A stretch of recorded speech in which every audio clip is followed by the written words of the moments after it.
Nestled in the Hocking Hills region of southeast Ohio sits 21 acres of land devoted to protecting butterflies. Just trying to make the world a better place. And it's not just because they're beautiful. Owners Christopher and Chris Klein started Butterfly Ridge Butterfly Conservation Center in 2017 after realizing how the health and well-being of butterflies is tied to the health and well-being of humans and the earth. If you like to eat fruits, if you like to eat vegetables, you are relying on pollinators. A significant portion of the food we eat relies on the work of pollinators, like butterflies, moths, and bees. But a report in the journal Science shows since 2000, the number of butterflies in the U.S. has declined by about 22%. Reasons include the increased use of pesticides and herbicides, habitat loss due to residential and commercial development, and the rise in invasive plant species. We've got this obsession with mowing, especially the roadsides.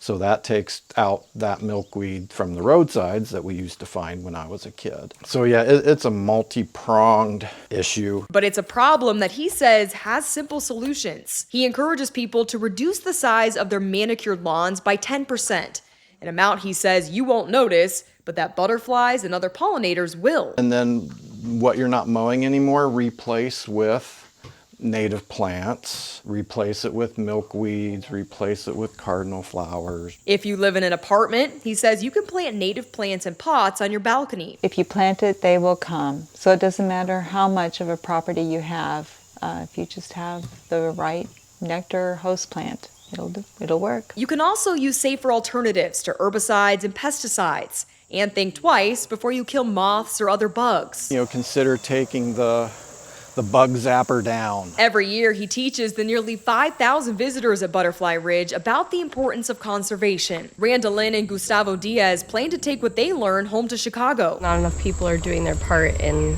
the ecosystem. So many people are taking and consuming, and not enough people are giving back. Klein says simple steps can lead to big differences, encouraging people to help out the pollinators who do so much for us by giving a little back to them. It does not have to be the end of the world for butterflies. If we can just do it one landowner at a time, eventually we can make a really big difference. Taylor Bruck, Spectrum News.